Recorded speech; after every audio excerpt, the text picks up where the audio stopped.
Swayam Prabha. Digital India. Educated India.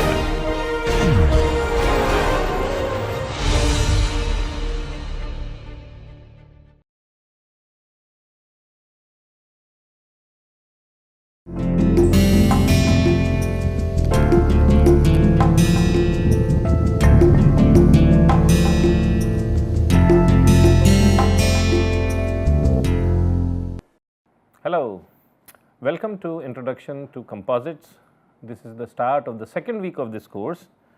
Last week we had discussed some general attributes of composite materials, defined the term composite and provided an overview of different types of composites, their classification, their applications, their advantages, their limitations and so on and so forth.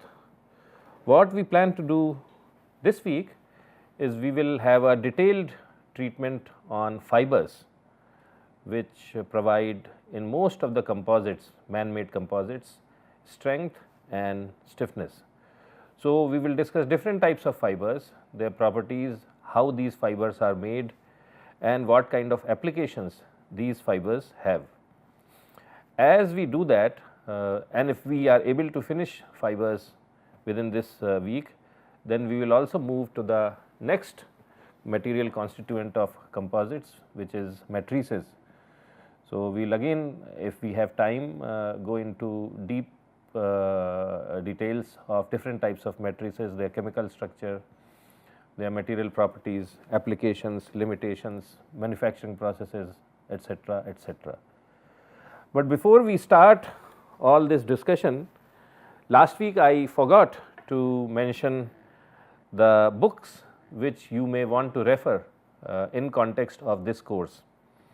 So, one book which I will be heavily relying upon is this one. So, the name of this book is Analysis and Performance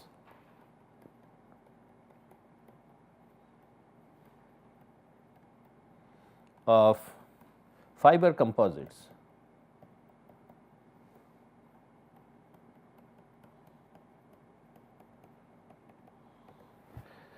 This is written by Agrawal, Bhagwan Das Agrawal or B.D. Agrawal and Broutman, Lawrence J. Broutman, and it is published by John Wiley. Now, the good thing about this book is that it has a lot of practical details about different aspects of composites, how they are manufactured and things like that, and it is also written in a language which is relatively easy to understand. So, this is the book I will be heavily relying upon, and it will be useful that if you get access to this book, if you are able to buy it or take it from your library and refer it, then it will be useful, because then you and I will be on the same page. But then there are two other books which you may consider referring. So, the other book is about the name is Mechanics of Composite Materials.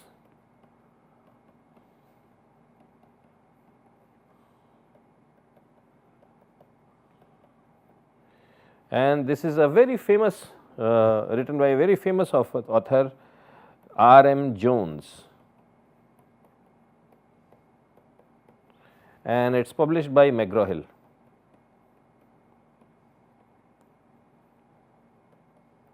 Now, this book is a very good text on mechanics of composite materials, the mathematics underlying it. So, you may consider this also, but the first book which I talked about by Agrawal and Broutman, that also deals with mechanics, but it also deals with other topics like different types of fibers, composites, matrix materials, methods of manufacturing and things like that. And the third book which I will also refer is Engineering Mechanics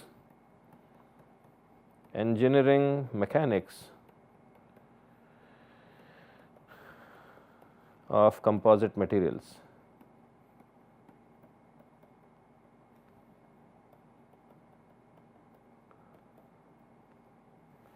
And this is written by Daniel, so it is written by I.M. Daniel and O. Ishai, and it is printed by Oxford University Press.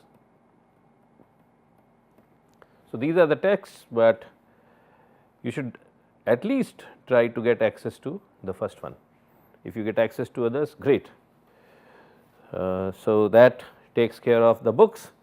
So, now what we will start discussing in today's lecture and also the rest of the week is all about fibers, okay. And there are two terms, fibers and whiskers.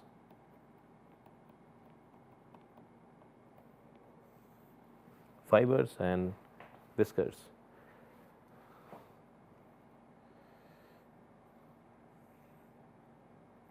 Okay. So, at a basic level, fibers and whiskers are very similar, but the aspect ratio of fibers is definitely more than 1000 in some, okay. Actually, most of the times it is more than 10,000. The aspect ratio of whiskers is about few hundreds, 200 to 600-700. So, this is one difference on geometry, but for the reasons which we had discussed earlier, we said that because these fibers are long and they are very thin, the chances of having a flaw in the fiber is very less. So, they are very almost flawless structures, there are not many flaws along the length, but still fibers have some flaws, okay. But whiskers are super pure and almost flawless, and but then the other thing is that they are smaller in length. So, as a consequence, because of their extreme purity and flawlessness, the material properties of whiskers are even higher than that of fibers. So, I will just make a table so that you get a feel of it. This is bulk strength, this is tensile, and the units are in MPa, and this is the whisker strength.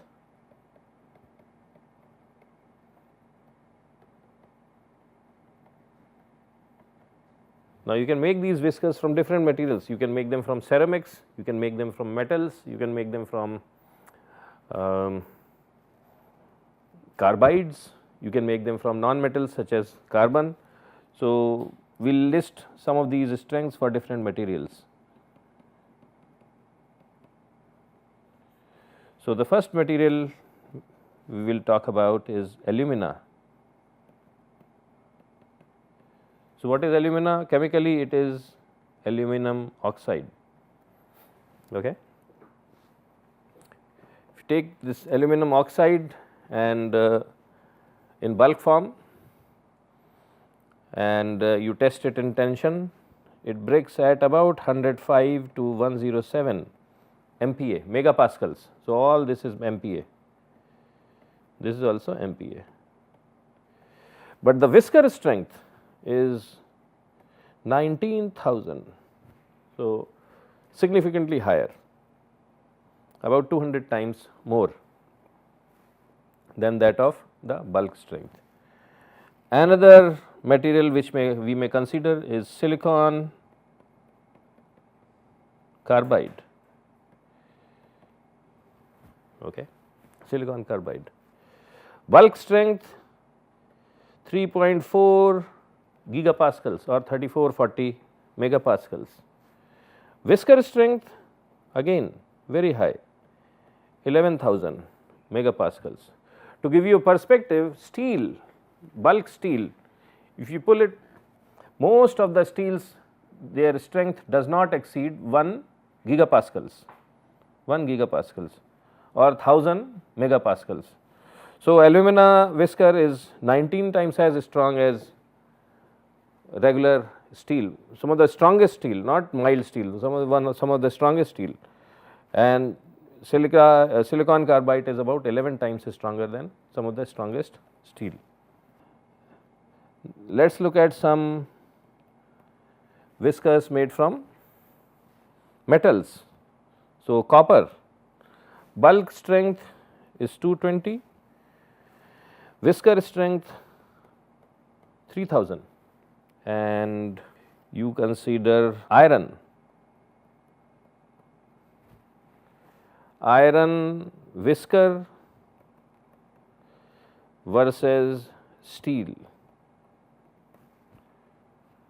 So, steel strength is about in this range, typical 525 to 700 megapascals. If you have some super specialty steels, they reach something like 1 gigapascal or 1000. But if you just take pure iron and its whisker, its strength is about 13,000, so very high. Two more examples, boron carbide. Boron carbide. So, again it is a non-metal, its strength is about 155 megapascals, whisker strength 6700. And then finally, let us look at graphite or carbon. So, carbon is very low, but whisker strength is 21,000. If you take a graphite fiber, in last class or the class before that we had discussed properties of fibers. What is carbon fiber? So, this is for the whisker, carbon fiber is somewhere, so if I make another column fiber, carbon fiber is about 2100. So, it is 10 times as strong as a carbon fiber.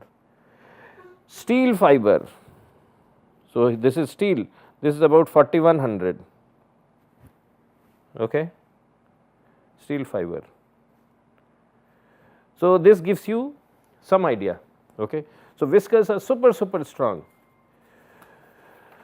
compared to bulk materials, and they are even more strong than fibers, but they are not used a whole lot because they are not typically very long, because if you make them long, some flaws come into the system. But if you have a very small component and if you want to increase its strength significantly, maybe you can consider putting whiskers in it, and it can become significantly strong without addition of a lot of material. So, this is something I wanted to explain. Next, what we will start doing is, we will start looking at different types of fibers. We will look at all different categories of fibers, and we will explain about their properties, their typical characteristics, how they are fabricated, where they are used, what are the advantages and limitations of using these different types of fibers. So, the first fiber we will look at is glass fiber.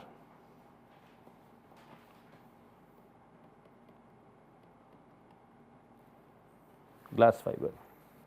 Now, what is glass? Chemically, if you take what is glass, it is basically silicon dioxide, okay, or sand. Pure sand is silicon dioxide. If you melt it and if you make sure that it is gotten rid of all the impurities, it becomes glass, silicon dioxide, okay, and it is transparent. So, that is there, and it is used in a lot of places. Nowadays, we also use it in buildings, making walls and big structures, but we can make its fibers and they become very strong, and its Glass fiber is perhaps the most popular of all the fibers amongst all the composite materials which are used, because glass fiber is the least expensive one. Now, these glass fibers come in two categories. One is continuous fibers and the other one is staple fibers. Staple fibers or discontinuous. This discontinuous term is not that much popular. Staple fibers, you may go to market and you say I want staple fibers. What does that mean? That the fibers you may get may not be very long, they may be somewhat shorter in length, and we use these staple fibers. For instance, I have to make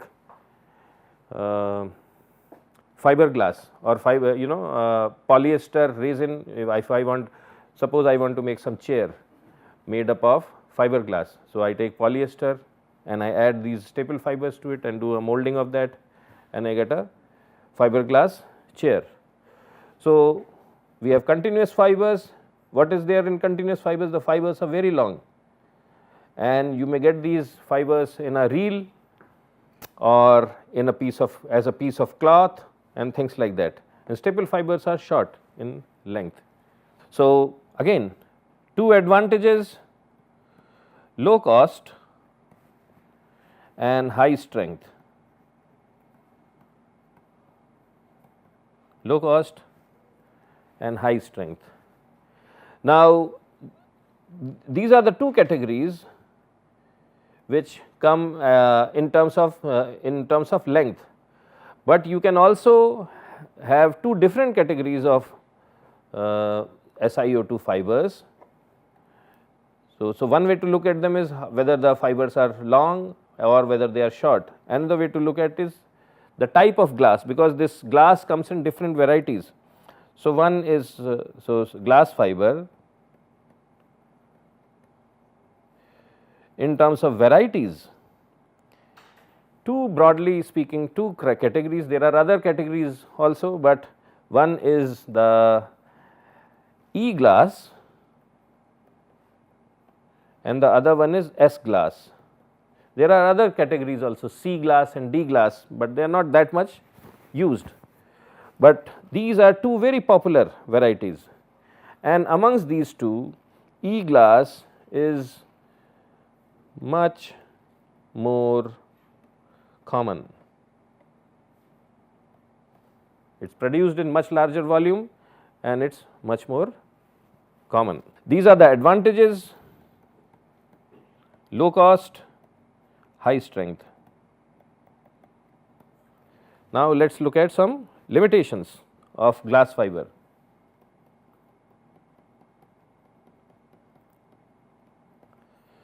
So, the first limitation is, and this is very important to understand, first limitation is that if you take two pieces of two glass fibers and you rub them against each other, they abrade each other, okay, because their texture is rough. So, they abrade each other and they cause abrasion and breakage of between themselves. Okay. So, this is very important. So, poor abrasion resistance. Okay. So, what does that mean? That unless you know how to solve this problem, if you take a lot of glass fiber, if you take a spool, a reel of glass fibers and you open it, while you are opening it, the fibers may be abrading each other, and till now you have opened them up, by that time their strength has gone down significantly.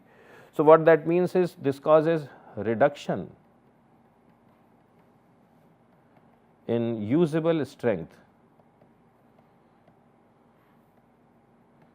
This is one thing, and there are ways to solve this problem, but if you take a regular glass fiber without any coating or things like that, then you have this problem. The second problem with these fibers is poor adhesion.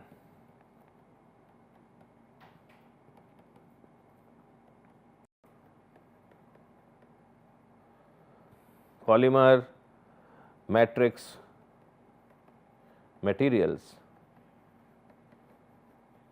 Okay. Poor adhesion to polymer matrix materials. So, we will talk about this, but I will go back for a minute on abrasion. So, the way this problem, the first problem is solved is that whenever a glass fiber is produced, while it is being produced, it is also coated by some other material. That material is known as size. So, this is the name of a material, it is called size. Different types of sizings are used. An example of one size is starch. So, it is coated in starch, and they say that, oh, this fiber has been sized, which means it has been coated by starch or some other materials. Now, what these materials do is, then once the fiber has been coated with a sizing material, then when they rub against each other during transportation or regular usage, then they do not abrade each other that much. Okay. So, that is called sizing. The other problem is that if you put a fiber in a polymer matrix, it does not stick to the polymer matrix easily, does not stick to polymer matrix easily. So, then it is difficult to make good composites out of them, because the matrix does not hold them in tight, hold them tightly. So, to solve that problem, so what happens is, we will discuss that maybe later also, that when the fiber is being manufactured in the factory, there it is produced, and during the production process it is coated by this size. Okay. And then you make them in reels or in fabric or walls or whatever shape you want, and from the factory it is shipped to the market, and from market it goes to places where it is used. The place where it is used, it is at that place you want that it has to bond to, or it has to bind to the matrix material. So, in those places people somehow remove this size, and then they apply another material known as coupling agents, and there are different types of coupling agents. So, these coupling agents help develop a good bond between the fiber and the matrix. So, typically what happens is, you have a fiber, and I am just going to magnify it, and then there is a coupling agent, a coating of coupling agent is on top of the fiber, and then you have, this is the matrix material. And the chemistry of these coupling agents is such that on one end it is it sticks very tightly to glass, and on its other end of the molecule it does a very good job in sticking to the polymer. Okay. Because it has one end which is hydrophilic and another end which is hydrophobic, and because of that kind of a chemistry, so these coupling agents help develop good bonds between polymer matrix and the fiber. So, this is coupling agent.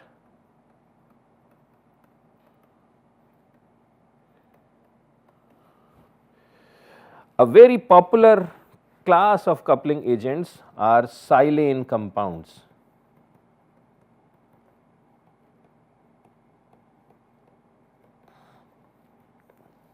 There are different types of coupling agents, but silane compounds. So, this is a class of chemicals, a category of chemicals, and these are very popular coupling agents.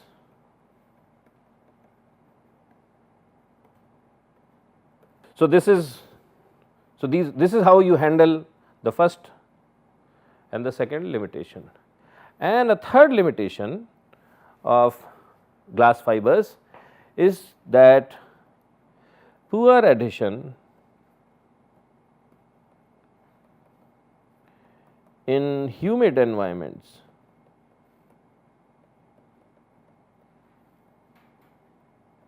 So, if there is moisture in the air and you are trying to make some glass fiber composite, you are spraying let's say polyester matrix over glass fiber, and if there is a lot of humidity, there are chances that the matrix may not stick very tightly to these glass fibers. Okay. So, you have to ensure that whenever manufacturing of these glass fiber based composites is happening, the environment should be dry. So, this is another important limitation. So, this is about advantages and limitations of glass fiber. We will continue this discussion on glass fiber tomorrow as well, and we will learn how these glass fibers are made, what are their typical properties, what are their applications, and after that we will move on to another category of fibers, which are graphite fibers. So, with that we conclude our discussion for today, and I look forward to seeing all of you tomorrow. Till then, have a great night. Bye.